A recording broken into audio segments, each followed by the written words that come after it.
बोलिए सद्गुरुदेव की जय। एक पौराणिक कहानी है।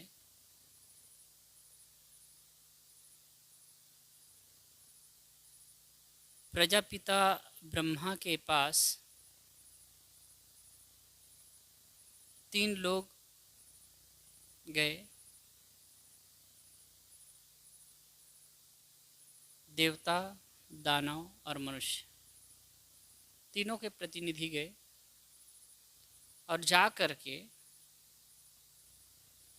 उनके पास में सेवा में लग गए। फिर उन्होंने प्रजापिता से कहा कि आप हमको दीक्षा दीजिए, हमको ज्ञान दीजिए। तो उनको प्रजापिता ने मंत्र दिया, दीक्षा दी। तो जैसे आप सुनते होंगे कि आजकल जो गुरु लोग होते हैं अलग अलग प्रकार के मंत्र देते हैं। कोई राम नाम का मंत्र देता है, कोई शिव नाम का देता है, कोई विष्णु नाम का देता है, कोई और अलग नाम का देता है, कोई ओम कहता है, कोई सोहम कहता है। जो भी है पवित्र नाम धारणा जिसमें लोगों की आस्था और श्रद्धा टिकी है, ऐसे नाम लोग देते हैं। और कहा जाता है कि भाई आप इसको रोज़ जाप करिए, मन को स्थिर करने के लिए इसका आधार लीजिए। ठीक ऐसे ही तीनों लोगों को प्रजापिता ने मंत्र दिया। तो उसमें सबके कानों में कहा कि द मनुष्य के प्रतिनिधि थे, मनुष्य था, उसके कान में भी द कहा। दानव था, उसके कान में भी द कहा। और देवता था, उनके कानों में भी उनके द कहा। अब जब दीक्षा दे दिए तो उसने कहा कि क्या कहा समझे। तो मनुष्य ने इस पर विचार किया, सोचा कि द का अर्थ होता है दान करना। प्रायः मनुष्य लोभी प्रवृत्ति का होता है, लालची होता है। तो इसका अर्थ लगाया कि द का अर्थ प्रजापिता बता रहे हैं, इसका अर्थ है दान करना। तो कोई जो कुछ भी हमें प्राप्त है उसका दान करना चाहिए।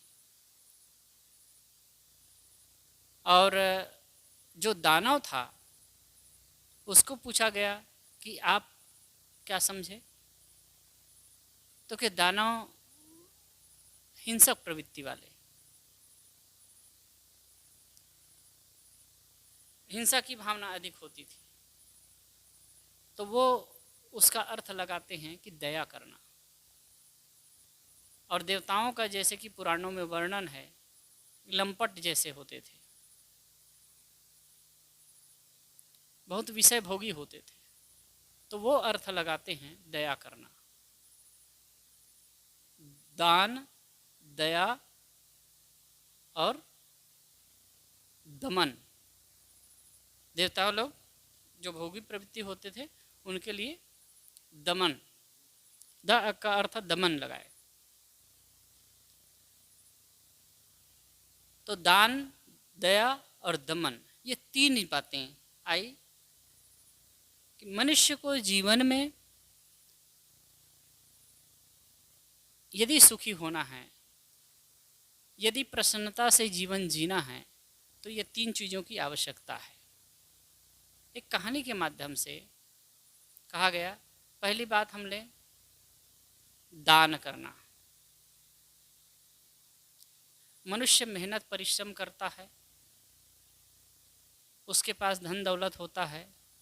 तो कहा गया कि आप जो कमाते हैं उससे कुछ उपकार कीजिए, कुछ दूसरों का भी भला हो, दूसरों को कुछ दें, दान करें यथासंभव। वैसे तो नीति में कहा गया है अपने कमाई का 10वां हिस्सा दान करना चाहिए, कुछ करना चाहिए।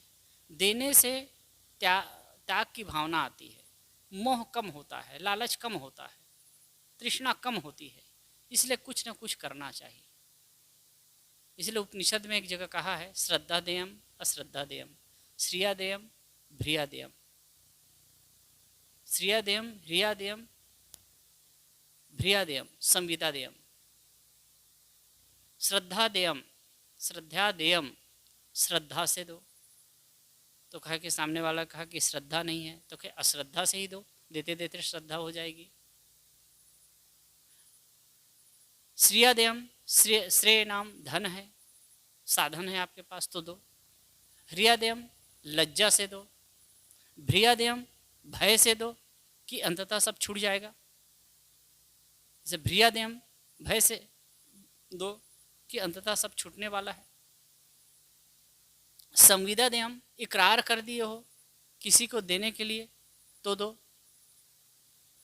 ये लोगों की मानसिकता का ऐसा सुंदर चित्रण है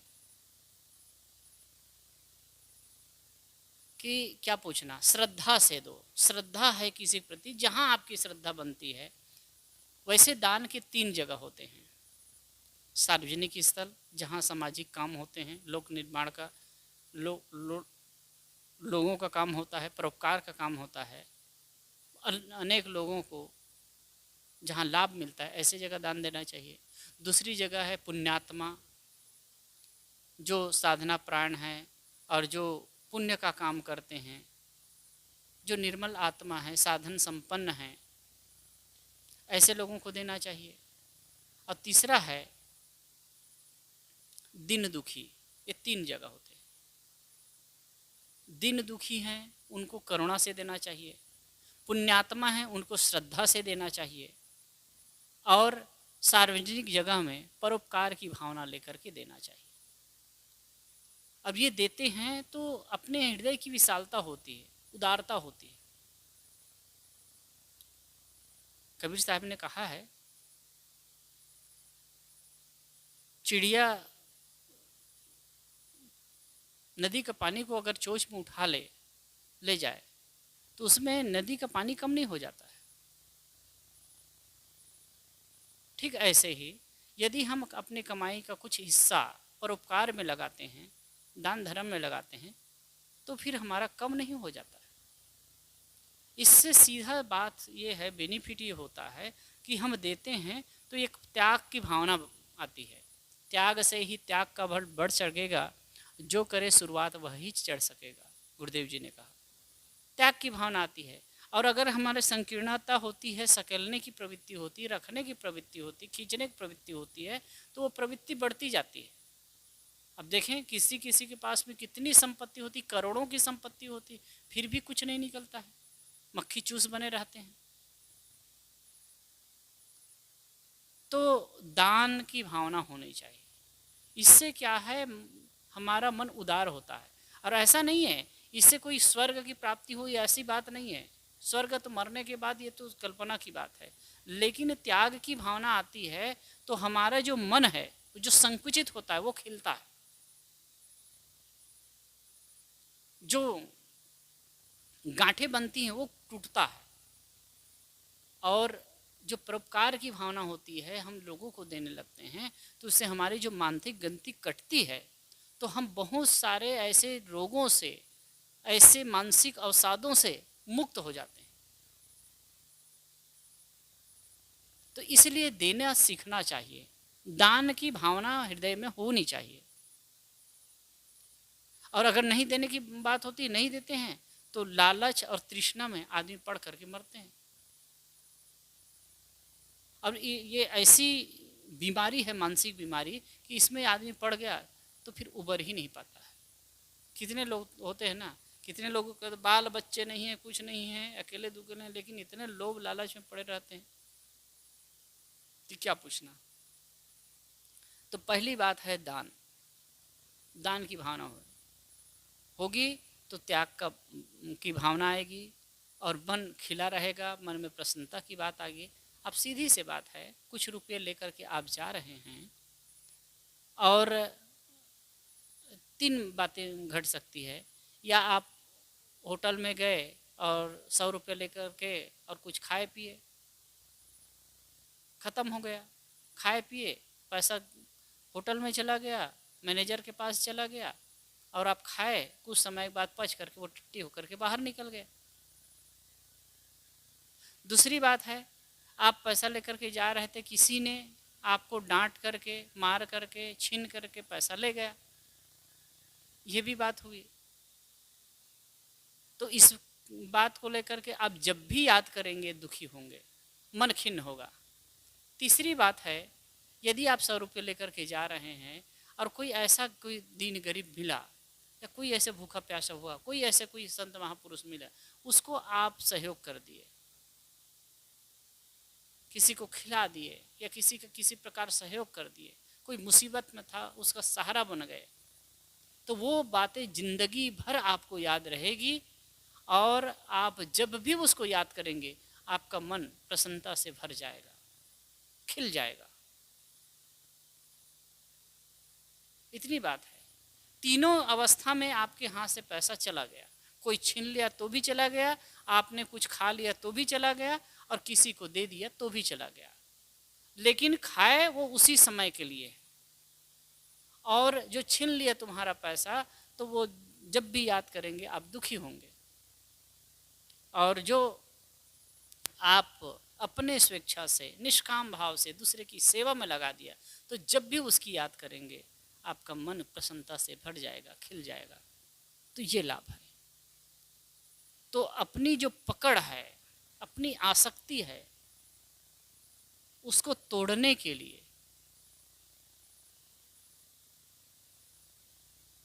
देखो तो क्या, अपनी आसक्ति है उसको तोड़ने के लिए और मन को निर्ग्रंथ करने के लिए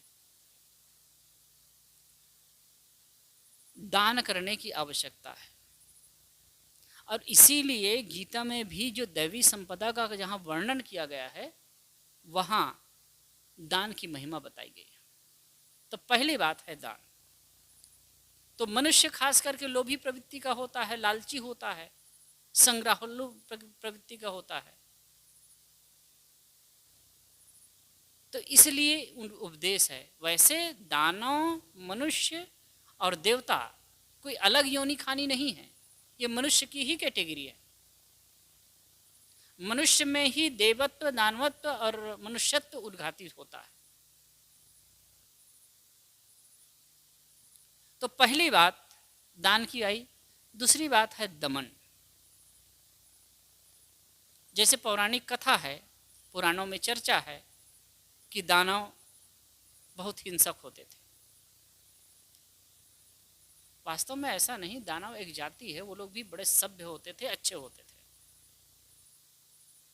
लेकिन हम कथानक के हिसाब से लें, हम कहानी का सार लें, कहानी काल्पनिक होती है, ये समझना चाहिए। कहानी काल्पनिक होती है, लेकिन उसके माध्यम से सत्य का उद्घाटन होता है, उससे कुछ संकेत दिया जाता है जो सही होता है। तो दूसरी बात कि दमन करना, इंद्रिय की लोलुपता, इंद्रिय की लंपटता, भोगों के लंपटता में पड़ते हैं, भोगों का अतिवादी होते हैं, तो जीवन में शांति नहीं मिल सकती। कबीर साहब की साखी है, अति का भला न बोलना, अति की भली न बरसना, अति की भली न धूप, अति का भला न बोलना, अति की भली न चुप, अति सर्वत्र वर्जित। कोई चीज में अति नहीं होना चाहिए। जब भोग की अति होती है तो आदमी नाना प्रकार की मानसिक समस्याओं से घिर जाता है, तनाव और उद्वेगों से उलझता है, तनाव उद्वेगों में फंस जाता है। इसीलिए कहते हैं यदि मानसिक शांति चाहिए तो दमन करें। दो शब्द चलते हैं, दमन और समन। दमन इंद्रियों का, जब हम बलपूर्वक इंद्रियों को रोकते हैं, ये दमन है। और उसके बाद विवेक पूर्वक जब मन को रोका जाता है, वो समन है। लेकिन पहला स्टेप दमन ही है। मन इंद्रियों को उनके विषयों से लौटाना, उन्हें रोकना, ये दमन है। कुछ विचारक कहते हैं, जैसे मनोवैज्ञानिक फ्रायड जैसे, वो लोग कहते हैं कि आदमी रोगी है इसलिए क्योंकि वो जो दमन करता है, मन को रोकता है, इंद्रियों को रोकता है। और दूसरे प्राणी हैं रोगी नहीं होते, क्यों? क्योंकि जब उनके मन में जो भावना आती है, जो भोग की बात आती है, वो भोग लेते हैं, इसीलिए स्वस्थ रहते हैं। लेकिन ऐसी बात नहीं, मन को रोकने की आवश्यकता सबको पड़ती है। अगर मनुष्य के मन में भावना उठे और जिस समय जो भावना उठे वो करते चले जाए, तो वो जीने लायक नहीं रहेगा। एक तो बाहर समाज में कुटुम्बस पिटुम्बस हो जाएगा, और इससे अगर बच भी जाए तो भी वो जीने लायक नहीं रहेगा, उसके मन की अशांति बढ़ती जाएगी। भोग से तृष्णा कभी शांत नहीं हो सकती।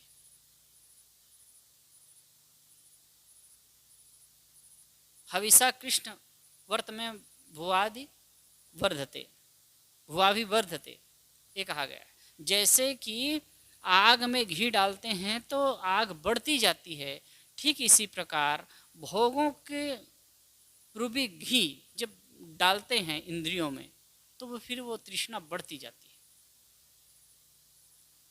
इसलिए संयम की आवश्यकता है, दमन की आवश्यकता है। 10 तात्पर्य दमन। उपनिषद में कहा गया है, यदा पंचावतिष्ठन्ते ज्ञानानि मनसा बुद्धिश्च न विचेष्टति तामाहु परमां गतिम। यदा पंचावतिष्ठन्ते, जब 5 अवतिष्ठित इंद्रियां ज्ञानानि मनसा, ज्ञान इंद्रियों के साथ, यदा पंचावतिष्ठन्ते ज्ञानानि मनसा, 5 अवतिष्ठित ज्ञान इंद्रियों के सहित मनसा, मन, बुद्धिश्च और बुद्धि भी न विचेष्टति, चंचल नहीं होते हैं, तब इसे परम गति कहा गया है। तामाहु परमाम गति इसे परम गति कहा जाता है। मन की शांति तृष्णा में पड़ने में नहीं है। जितना हम भोगों के प्रति लालायित होंगे उतना ही मन चंचल होगा, उतना उद्वेग होगा, उतनी अशांति होगी, उतना ही तृष्णा बढ़ेगी और मन परेशान होगा, दुखी होगा। चाहे हमारी जो तृष्णा है किसी भी क्षेत्र में हो, भोग की भावना किसी भी क्षेत्र में हो। मेरे कहने का मतलब ये नहीं कि शब्द स्पर्श रूप रस ये 5 विषय ही, वैसे 5 विषय के अंतर्गत सब आ जाते हैं, लेकिन खास करके भोग की बात आती है तो स्त्री पुरुष संबंधी भोग की चर्चा होती है, उसी पर आदमी का फोकस जाता है। लेकिन देखने, सुनने, खाने, पीने, भोगने कहीं की भी इच्छा हो, यहाँ तक कि मान प्रसिद्धि की भी चाहना हो, उसके प्रति भी भोग भावना है, तो वो दुख देने वाली है और आदमी उससे परेशान होगा है। सीधे से हम ये गणित लगा सकते हैं, जिन चीज़ों को एक बार हम प्रयोग करते हैं, जिन चीज़ों को हम भोगते हैं, जिन चीज़ों को हम उपयोग करते हैं और उनके प्रति तृष्णा का भाव मन में होता है, वो न मिलने पर हमको असंतोष होता है, ये भोग की भावना। अब ये जो असंतोष का भाव मन में होता है, यही दुख पैदा करता है। इसीलिए संयम की आवश्यकता है। इसीलिए प्रजापिता ने कहा कि संयम चाहिए, संयम चाहिए, दमन चाहिए। दमन का ही एक उच्च रूप है, उठा हुआ रूप है शमन। दमन एक हठ पूर्वक मन इंद्रियों को रोकना दमन है, और विवेक पूर्वक जब विचार पूर्वक हम रोकते हैं, समझते हैं और उधर से मन को हम संयमित करते हैं, ये समन है। तो सुखी रहने के लिए, प्रशांत रहने के लिए, आनंदित रहने के लिए दमन की आवश्यकता है, और दमन करने के बाद समन करने की आवश्यकता है। तीसरी बात है दया। दया की आवश्यकता है। वैसे कहा भी गया है, दया धर्म का मूल है, पाप मूल अभिमान, तुलसी दया न छोड़िए, जब लग घट में प्राण। दया मन का वह भाव जो अन्य प्राणियों के दुखों को देख करके उत्पन्न होता है। एक शब्द चलता है अहिंसा, अहिंसा की भावना वाली बात आती है किसी प्राणी को न मारना, ये अहिंसा है, नकारात्मक सद्गुण। किसी प्राणी को कष्ट न देना, ये अहिंसा है, एक हल्का रूप है। हम किसी को नहीं मार रहे हैं, नहीं मारेंगे, किसी को कष्ट नहीं देंगे, यह अहिंसा की भावना। लेकिन दया इसका उठा हुआ रूप है, विकसित रूप है। अहिंसक आदमी ऐसे हो सकता है, हम तो किसी को नहीं मारेंगे, लेकिन कोई तालाब में डूब रहा है तो वो मारेगा तो नहीं, लेकिन वो बचा भी नहीं सकता।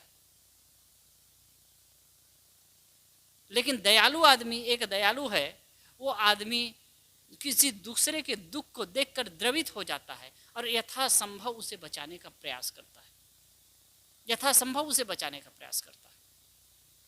कहा जाता है, एक पौराणिक कहानी मुझे और याद आ गई। माता पार्वती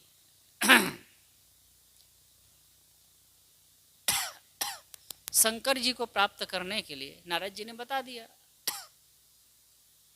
पार्वती ने कहा कि मैं महादेव को पति रूप में चाहती हूँ, उनको पति रूप में प्राप्त करना चाहती हूँ। तो नारद ने बताया कि अगर पति रूप में प्राप्त करना चाहती हो तो उनके लिए तपस्या करो, और तपस्या करोगे तो वो प्रसन्न होंगे और तुम्हें दर्शन देंगे, तुम्हें वरण करेंगे।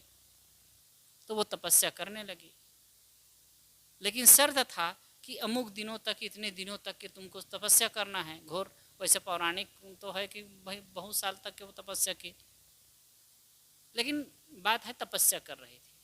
अब उसमें है कि अनवरत तुम्हारे तपस्या में भंग नहीं होना चाहिए, विघ्न नहीं पड़ना चाहिए, बाधा नहीं पड़ना चाहिए, और आप तपस्या करते रहिए। तो वो बैठे थे और संयोग की बात यह है कि एक पेड़ के नीचे वो बैठ करके तपस्या कर रही थी और पास में ही नदी थी, तो दलदल था। उसमें एक भुंड का बच्चा, सुअर का बच्चा पानी पीने के लिए गया होगा और वहाँ वो फंस गया, और जितना वो कोशिश करता है निकलने के लिए उतना उतना फंसता जाता है। वो बहुत प्रयास करता है। अब इसी बीच में क्या है कि जो संवेदनात्मक हृदय वाले जो मनुष्य होते हैं, उनकी संवेदना बाहर कई घटना घटती है उस पर बहुत ज़्यादा प्रभावित भी होता है। ये वैज्ञानिक बात है। एक घटना हम लोगों के साथ में भी घटी थी। एक बार हम लोग मंडोर एक्सप्रेस में थे और एक्सीडेंट हो गया था। आज से कम 12-14 साल पहले की बात होगी।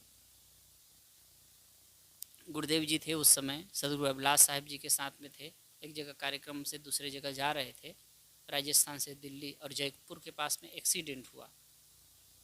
तो गुरुदेव जी तो दूसरे डिब्बा में थे, हम लोग दूसरे डिब्बा में थे, मैं और चूड़ामणि साहब, 2 जने। तो मैं तो मिडिल बर्थ में था और जो हमारे साथी थे तो वो नीचे वाले बर्थ में थे। इतने ज़ोर से एक्सीडेंट हुआ कि पूरा हिल गया, और हमको तो सोए थे, 1:30 बजे रात की बात है, लगा कि बिल्कुल सब समाप्त हो गया। उसी बीच में इतना झटका पड़ा कि ऊपर 10-12 साल का लड़का था, वो ऊपर वाला बर्थ में था, वो झटका पा करके नीचे धड़ाम से गिरा। जैसे गिरा तो हमारे साथी रहे, वो हाथों ऐसे कर दिए, हाथ में आकर के गिरे, तो उसको लगा नहीं, फिर उठा और फिर चढ़ गया। अब क्या हुआ पता ही नहीं उनको। तो ऐसे ही कभी कभी ऐसी मानक बन जाती है। तो फिर संत, जो माता पार्वती वो बैठी थी, तपस्या कर रही थी, और जो सुअर के बच्चे को फंसते हुए देखा, फंस रहा था, तड़फड़ा रहा था, उसकी नज़र जाती है उधर, उसकी दृष्टि चली जाती है, वो देखती है, लेकिन फिर सोचती है मुझे क्या करना, मेरे को तो ध्यान करना है, मुझे तो उनके लिए साधना करनी है, महादेव के लिए साधना करनी है, तपस्या करनी है। आंख बंद करती तो तपस्या में उसका मन नहीं लगता है, उनका मन नहीं लगता है, फिर से वो देख लेती है, फिर अपने मन को रोकती है कि नहीं मुझे तो तपस्या करना है। कुछ देर आंख बंद करती है, लेकिन नहीं, उसका मन नहीं मानता है। देखती है कि बच्चा फंस रहा है, जो सुअर का बच्चा, और अंदर नीचे धंसता जा रहा है। फिर उनके मन में एक करुणा जगती है, दया का भाव उमड़ आता है, और वो सोचती है कि भले महादेव मिले कि न मिले, इस बच्चे को बचाना है। और वो जाती है वहाँ पर, और जैसे ही वो बच्चे को उठाने के लिए हाथ फैलाती है, कहा जाता है, पौराणिक कहानी है, महादेव वहाँ पर प्रकट हो जाते हैं, आ जाते हैं और कह कि देवी मैं तुमसे प्रसन्न हूँ, लेकिन तुम्हारी तपस्या से नहीं, तुम्हारी ये जीव दया से। और फिर वो उनको वरण कर लेते हैं। तो ये दया की भावना। हमें क्या चाहिए? हमें पीड़ा नहीं चाहिए, हमको पीड़ा पसंद नहीं है, हमको दूसरे का प्रतिकार पसंद नहीं है, दूसरे हमें कष्ट देते हैं वो पसंद नहीं है। तो हमें भी चाहिए हम दूसरे को कष्ट न दें, ये तो अहिंसा की भाव हो गई।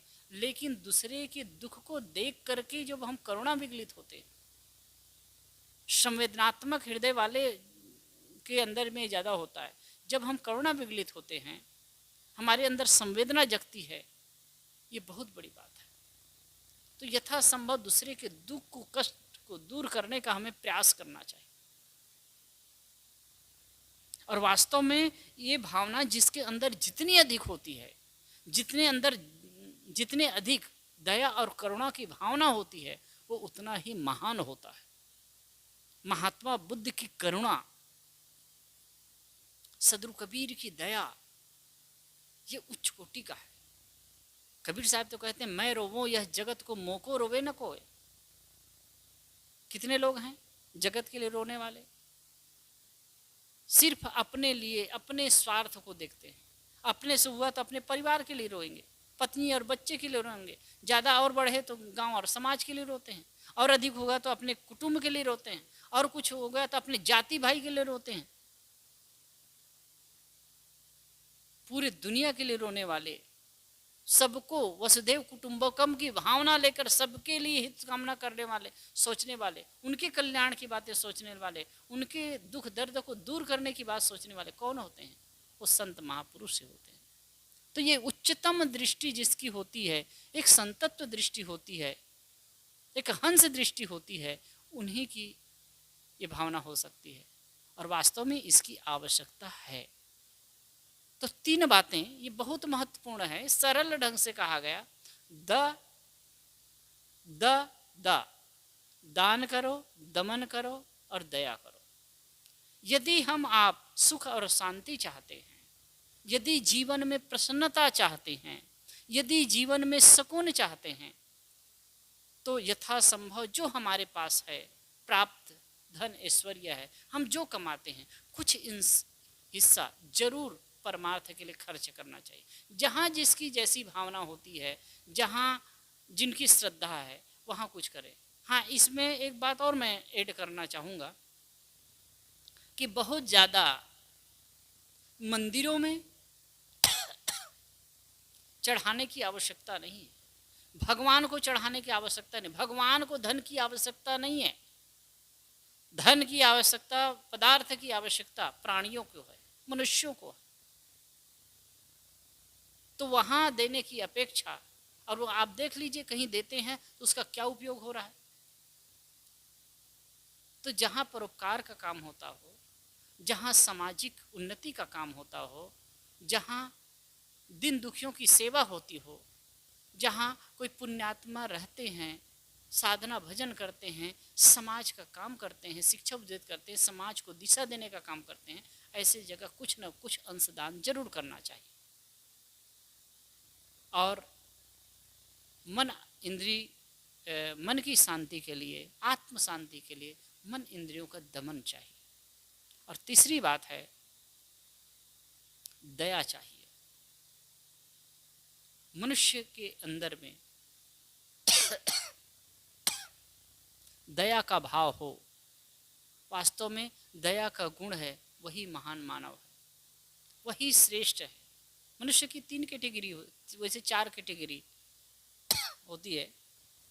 उत्तम प्रकार का मनुष्य वह होता है जो दूसरों के दुख को दूर करने का प्रयास करता है। दूसरे जो दुखी हैं उनके दुख को देख करके दूर करने का प्रयास करता है। मध्यम प्रकार का मनुष्य वह होता है जो दूसरों को सुख देने का प्रयास करता है। तीसरे प्रकार का मनुष्य वह है, थर्ड क्लास का वह होता है, दूसरों को दुखी देखकर भी सुखी होता है। उत्तम प्रकार का कौन है कि दूसरों को के दुख को देखकर द्रवित होता है और सुख देने का प्रयास करता है, वो उत्तम प्रकार का मनुष्य है। और दूसरा प्रकार का मनुष्य वह होता है जो दूसरों को सुखी देखकर सुखी होता है। तीसरा प्रकार का मनुष्य वह होता है जो दूसरों को दुखी देखकर सुखी होता है, थर्ड क्लास का आदमी। दूसरे दुखी हैं जिनसे हमारा नहीं बनता है, जो हमारे अपोजिट है या कुछ है, तो उसको दुखी देख करके सुखी होता है, वो थर्ड क्लास का आदमी। और चौथा फोर्थ क्लास का एकदम एक निकृष्ट कहना चाहिए, ऐसे आदमी भी होते हैं जो दूसरों को दुख देकर सुखी होते हैं, दूसरों को दुख देकर सुखी होते हैं। हिटलर, चंगेज खां, मुसोलिनी और अभी हुए हैं ना लादेन जैसे लोग और आतंकवादी लोग, ऐसे लोग होते हैं जो दूसरों को कष्ट देते हैं और वो अच्छा लगता है उनको। हिटलर के लिए कहा जाता है कि तुम इतने लोगों को मारते हो कि ये लोग मरते हैं तड़पते हैं, मुझे अच्छा लगता है। तो ऐसे लोग होते हैं। तो हमारा हम थर्ड या फोर्थ क्लास के ना हो, प्रथम क्लास के ना हो सके तो सेकंड क्लास के यथासंभव दूसरों को सुख देने की चेष्टा करें। अगर न दे सके तो कम से कम दूसरों के प्रति दया भाव, करुणा का भाव रखें। अगर ऐसा करते हैं तो हमारा जीवन अच्छा होगा, हम भी अच्छा महसूस करेंगे और प्रसन्नता और शांति का जीवन जी सकेंगे। बोलिए सद्गुरुदेव।